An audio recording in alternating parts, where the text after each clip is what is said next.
C'est comme ça, quand tu commences à boycotter la parole de Dieu, quand tu commences à être indiscipliné, tu es en train de laisser petit à petit Jésus. Jésus n'est pas dans le péché. Jésus n'est pas avec les femmes indisciplinées.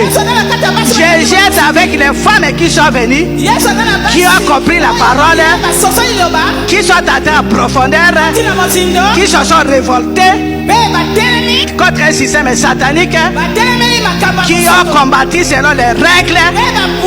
Jésus les accompagnera dans leur guerre, dans leur combat, dans leurs difficultés, dans leur humiliation. Je les accompagnerai et ils vont gagner des combats. Elles seront vainqueurs.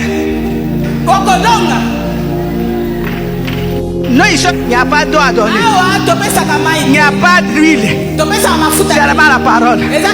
La parole a transformé nos vies. Nous avons combattu. Nous avons vu nos maris venir. Nous sommes en train de voir les chefs coutumiers se convertir au ministère. Avec la parole, on peut changer le monde. Avec la parole de Dieu, tu peux changer ta maison.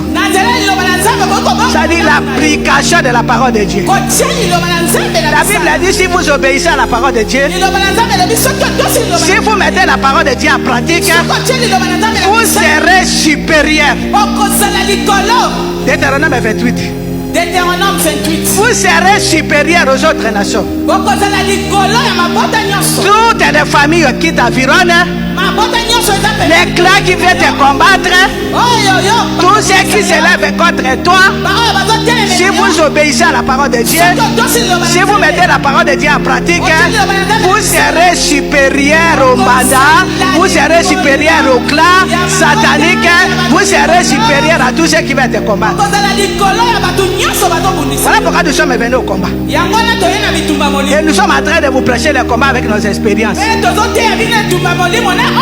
Nous, ce n'est pas la photocopie. Ce sont des choses qu'on a vécues, qu'on a palpées, et nous avons vu Dieu descendre petit à petit, nous transformer nous d'abord. Nous ne demandons pas le changement de nos maris avant. Moi, je suis venu être sauvé moi-même. Je suis venu pour mon mari.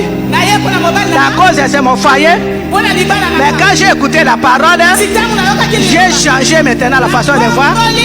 Je vais recevoir Jésus. Je vais suivre Jésus. Je vais ma délivrance. Je vais un changement à moi.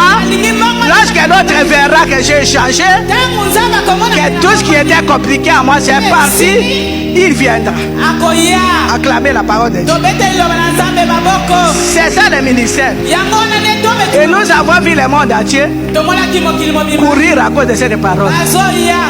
Maintenant avec la CVB internationale, lorsque nous mettons ces enseignements, tous les pays francophones suivent ces enseignements. Et nous voyons beaucoup de gens ne sont pas au ministère, mais Dieu est en train de transformer leur vie. Donc c'est toi-même qui dois prendre la décision de comprendre que tu dois obéir à toutes choses. Le Seigneur va t'accompagner dans tes combats. Et demain tu seras vainqueur. Acclamer la parole de Dieu. Être soumis ne veut pas dire être inférieur. Nous avons déjà dit ça. Être soumis ne veut pas dire être esclave. Amen.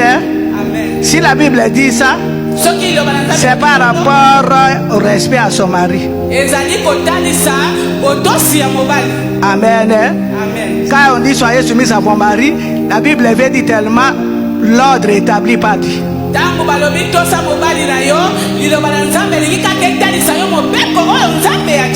Parce que la même parole dit ceci: Marie doit respecter sa femme. Les enfants doivent se soumettre à leurs parents. Et les domestiques à leurs patrons. Ça veut dire être soumis ne veut pas dire être privé de ses droits. Au contraire, la soumission donne plus de la liberté. Amen. Amen. Être soumis, tu n'es pas esclave chez ton mari, comme je venais de dire. Lorsque tu combats, demain tu seras libéré.